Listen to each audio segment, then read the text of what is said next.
കളത്തിൽ മാത്യു MSFS രചിച്ച ഈശോ വാഴട്ടെ എന്ന ഗ്രന്ഥത്തിന്റെ ദൃശ്യശ്രാവ്യാവിഷ്കാരം ധ്യാനോപാസകർക്കും ധ്യാന വ്യാഖ്യാതാക്കൾക്കും ഒരു കൈപ്പുസ്തകമാണ്. അധ്യായം 10 4, 7, 9, 10 കൽപ്പനകൾ. 4-ാം പ്രമാണം മാതാപിതാക്കളെ ബഹുമാനിക്കുക. പുറപ്പാട് 20:12. മാതാപിതാക്കൾ കുടുംബത്തിന്റെ പരിപാലനം പ്രദാനം ചെയ്യുകയും ദൈവികാധികാരത്തിൽ പങ്കുചേരുകയും ചെയ്യുന്നു. അവരുടെ ഗുണഗണങ്ങൾക്കല്ല പദവിക്കാണ് പ്രാധാന്യം. മാതാപിതാക്കളെ അടിക്കുകയോ അധിക്ഷേപിക്കുകയോ അപമാനിക്കുകയോ ചെയ്യുന്നത് മാരകപാപമായാണ് പഴയ നിയമത്തിൽ കാണുന്നത്. നിയമാവർത്തനം 21:18 മുതൽ 21 വരെ, സുഭാഷിതങ്ങൾ 30:11 മുതൽ 17 വരെ, ലേവ്യർ 20:9 മുതൽ 21 വരെ. മാതാപിതാക്കളെ സംരക്ഷിക്കേണ്ട ചുമതല എന്നും മക്കൾക്കുണ്ടെന്ന് ഈശോ പഠിപ്പിക്കുന്നു. പൗലോസ് തന്റെ ലേഖനത്തിൽ പറയുന്നു,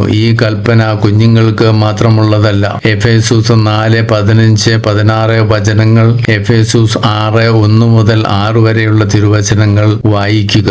മാതാപിതാക്കളെ അനുസരിക്കുവാൻ മക്കളോട് കൽപ്പിക്കുന്നു. അതേസമയം എഫേസൂസ് 6:4 മാതാപിതാക്കൾക്കും കൽപ്പന നൽകുന്നു, മക്കളെ പ്രകോപിപ്പിക്കരുത്, അവരെ കർത്താവിന്റെ ചൈതന്യത്തിൽ വളർത്തുക. വിശ്വാസത്തിന്റെയും ആത്മാർത്ഥതയുടെയും വിശുദ്ധിയുടെയും സ്നേഹത്തിന്റെയും മകുടവും മാതൃകയും ആയിരിക്കണം മാതാപിതാക്കൾ. മതപഠനം നടത്തുന്നത് ഓരോ ക്രൈസ്തവന്റെയും കടമയാണ്. ക്രിസ്ത്യാനിയുടെ ജീവിക്കുന്ന വിശ്വാസമാണ് മതപഠനത്തിന്റെ ഉള്ളടക്കം.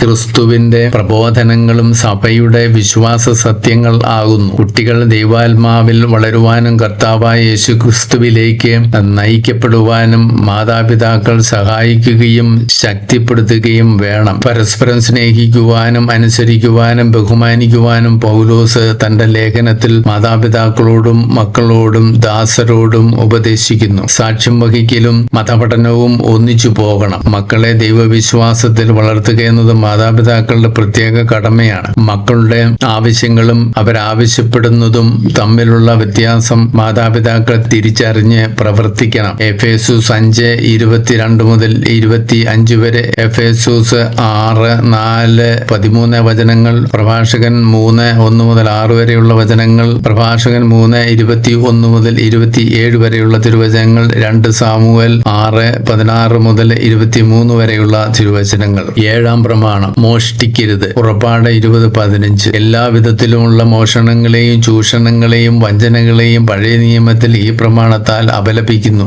വസ്തുവകകൾ മാത്രമല്ല, അടിമകളെയും മനുഷ്യരെയും മോഷ്ടിക്കരുത്. പുറപ്പാട് 22:25 മുതൽ 28 വരെയുള്ള വചനങ്ങൾ, നിയമാവർത്തനം 24:7. എഫേസൂസ് 4:28 മുതലുള്ള വചനങ്ങളിൽ നാം വായിക്കുന്നു, പാവങ്ങളെ സഹായിക്കുവാൻ വേണ്ടി പോലും മോഷ്ടിക്കരുത്, അവൻ ജോലി ചെയ്യട്ടെ. അന്യരുടെ വസ്തുക്കൾക്ക് നമുക്കല്ല അവകാശം. വഴിയിൽ കിടന്ന് ലഭിക്കുന്നതും എന്റേതല്ല, അതിനും അവകാശിയുണ്ട്. അതിർത്തിക്കല്ല് മാറ്റുന്നതും പാപം തന്നെ. നിയമാവർത്തനം 27:17. ദുരാഗ്രഹം, ദ്രവ്യാശ, അത്യാഗ്രഹം, ധനതൃഷ്ണ ഇവ മോഷണവുമായി ബന്ധപ്പെട്ടതാണ്. ആവശ്യത്തിലധികം കരസ്ഥമാക്കുക എന്നത് പാപമാണ്. ഉദാഹരണം, വസ്തുക്കള്, വീട്, വേലക്കാർ, പണം മുതലായവ. അമിതലാഭം, കോഴ വാങ്ങൽ, ചൂഷണം, പ്രതിഫലേച്ഛ മുതലായവ മോഷണത്തിന്റെ വിവിധ രൂപങ്ങളാണ്. മോഹം മൂലം കൂടുതൽ ദാരിദ്ര്യം, അസ്വസ്ഥത, ധനനഷ്ടം, ശത്രുത, ദുരിതം ഇവ ഉണ്ടാകുന്നു. സുഭാഷിതങ്ങൾ 11:24. നൽകേണ്ടത് പിടിച്ചുവയ്ക്കുമ്പോൾ മറ്റൊരുവന്റെ ദാരിദ്ര്യം വർദ്ധിക്കുന്നു. ന്യായമായ കൂലി കൊടുക്കാതിരിക്കുന്നത് പാപമാണ്. മോഷ്ടിക്കുന്നവനും കള്ളസത്യം ചെയ്യുന്നവനും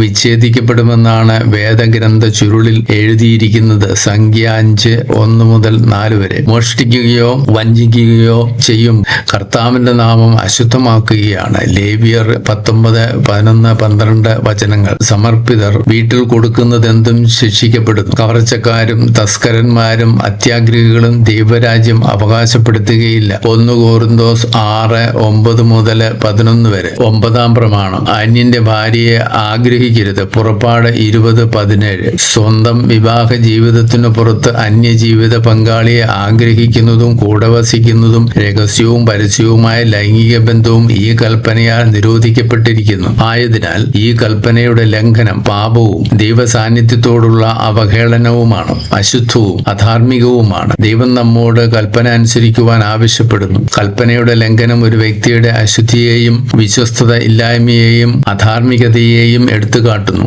ജീവിത പങ്കാളി പങ്കാളിയോടുള്ള കടുത്ത അപരാധമാണ്, ദുർമാതൃകയാണ് അവിശ്വസ്തത. കുടുംബത്തെയും ദാമ്പത്യ ബന്ധത്തെയും കാത്തു സൂക്ഷിക്കുവാൻ വിശ്വസ്തതയും വിശുദ്ധിയും അത്യാവശ്യമാണ്. എസെക്കിയേൽ 21:11, ഹോശേയ 4:12, 1 കൊരിന്തോസ് 11:22. അശുദ്ധമായ ആഗ്രഹങ്ങളും അവിശ്വസ്തതയും ജീവിതത്തിൽ അനൈക്യത്തിനും അസ്വസ്ഥതയ്ക്കും സംശയത്തിനും വിവാഹമോചനത്തിനും അസമാധാനത്തിനും കുടുംബ ശിഥിലീകരണത്തിനും കാരണമാകുന്നു. ക്രൈസ്തവ മാതാപിതാക്കൾ വിശുദ്ധിയുടെ പാതയിലൂടെ ചരിക്കണം. ദമ്പതികൾ ജീവിതകാലം മുഴുവൻ ആത്മാവിലും സ്നേഹത്തിലും വിശുദ്ധിയിലും വിശ്വസ്തതയിലും വിശ്വാസത്തിലും വളരുകയും വളർത്തുകയും വേണം. ലൂമൻ ജൻസിയം 41. ദൈവം വിശ്വസ്തനായിരിക്കുന്നതുപോലെ ദമ്പതികൾ എല്ലായ്പ്പോഴും പരസ്പരം വിശ്വസ്തരായിരിക്കണം. പ്രകാശമായ ദൈവത്തെ പാപം വെറുക്കുന്നു. അതായത് ക്രിസ്തു നൽകുന്ന ജീവിതവും അനുഗ്രഹങ്ങളും കൽപ്പനയുടെ ലംഘനത്തിലൂടെ നശിപ്പിക്കപ്പെടുന്നു. വിവാഹമെന്ന കൂദാശ സ്വീകരിച്ചപ്പോൾ വിശുദ്ധ ബൈബിളിൽ കൈവച്ചെടുത്ത വിവാഹ പ്രതിജ്ഞയുടെ 6 ഘടകങ്ങൾ പരിപൂർണമായി പാലിക്കുവാൻ ദമ്പതികൾ ബാധ്യസ്ഥരാണ്. അവയാണ് പരസ്പര സ്നേഹം, പരസ്പര വിശ്വാസം, പരസ്പര ക്ഷമ, പരസ്പര വിശ്വസ്തത, പരസ്പര വിശുദ്ധീകരണം. മക്കളെ ദൈവവിശ്വാസത്തില് വളർത്തുക. ഇവയുടെ പൊരുൾ അറിയുകയും മനസ്സിലാക്കുകയും ജീവിക്കുകയും ചെയ്യുക അത്യാവശ്യമാണല്ലോ. ദൈവവിശ്വാസമുള്ളവർക്ക് ഈ പ്രതിജ്ഞയിൽ വളരുവാനും ജീവിക്കുവാനും കഴിയും. എല്ലാ ദിവസവും രണ്ടുപേരും ഈ 6 കാര്യങ്ങൾക്കായി പരിശുദ്ധാത്മാവിനോട് പ്രാർത്ഥിക്കണം. ഒന്നിച്ചു പ്രാർത്ഥിക്കുന്ന കുടുംബം രക്ഷപ്പെടും. മക്കൾക്ക് വിശ്വാസം പകർന്നു നൽകേണ്ടത് മാതാപിതാക്കളാണ്. ദൈവവിശ്വാസികളും പക്വമതികളും ഉത്തരവാദിത്വ ബോധമുള്ളവരും ദൈവവിശ്വാസം സംരക്ഷിക്കുന്നതിനു വേണ്ട കാര്യങ്ങൾ നടപ്പിലാക്കും. വിവാഹമെന്ന കൂദാശയ്ക്ക് ദൈവം വിവിധ ഉദ്ദേശങ്ങൾ നൽകുന്നുണ്ട്. അതോടൊപ്പം അവ ആർജിക്കുവാൻ വേണ്ട അനുഗ്രഹങ്ങളും കൂദാശയ്ക്കൊപ്പം ദൈവം നൽകുന്നു. സുഭാഷിതങ്ങൾ പറയുന്നു, നിന്റെ ഭാര്യയിൽ നീ സന്തോഷം കണ്ടെത്തുക. ദമ്പതികൾ വിവാഹ ജീവിത വിജയത്തിനായി എന്നും പ്രാർത്ഥിക്കേണ്ടതാണ്. രക്ഷാകര ചരിത്രത്തിന്റെ ഭാഗമാണ് വിവാഹം എന്ന കൂദാശ. ജ്ഞാനം 14:24, സുഭാഷിതങ്ങൾ 5:20, പ്രഭാഷകൻ 9:9, ലേവ്യർ 20:14-17 വചനങ്ങൾ. 10-ാം പ്രമാണം, അന്യരുടെ വസ്തുക്കൾ ആഗ്രഹിക്കരുത്. പുറപ്പാട് 20:17. അന്യരുടെ വസ്തുക്കൾ, അവർക്ക് അർഹതപ്പെട്ടവ ആഗ്രഹിക്കുന്നതും കൈക്കലാക്കുന്നതും ഈ പ്രമാണത്താൽ നിരോധിക്കപ്പെട്ടിരിക്കുന്നു. ഈ ആഗ്രഹം പല പാപങ്ങളിലേക്കും നമ്മെ നയിക്കുന്നു. വ്യക്തിയുടെ സ്വാതന്ത്ര്യത്തെ മാനിക്കേണ്ടതുണ്ട്. ഈ തിന്മ നമ്മുടെ മനസ്സിൽ നിന്നും പൂർണ്ണമായി നീക്കിക്കളയുക. ഉള്ളതുകൊണ്ട് തൃപ്തിപ്പെടുവാൻ പഠിക്കണം. അക്കരെ പച്ച കണ്ട് പിന്നാലെ ഓടരുത്. മൂലപാപങ്ങളിൽ ഒന്നാണ് അത്യാഗ്രഹം. പലതരത്തിലുള്ള നീതി നാം നമ്മുടെ ജീവിതത്തിൽ അനുഷ്ഠിക്കേണ്ടതുണ്ട്. കുടുംബത്തിലും സമൂഹത്തിലും വ്യക്തിപരമായ ജീവിതത്തിലും ജോലിസ്ഥലത്തും കച്ചവട സ്ഥലത്തിലും എല്ലാ രംഗങ്ങളിലും നാം നീതിയും ആത്മാർത്ഥതയും പുലർത്തേണ്ട ഉത്തരവാദിത്വം നമുക്കുണ്ട്. യേശു പാപികളെ തന്റെ പക്കലേക്ക്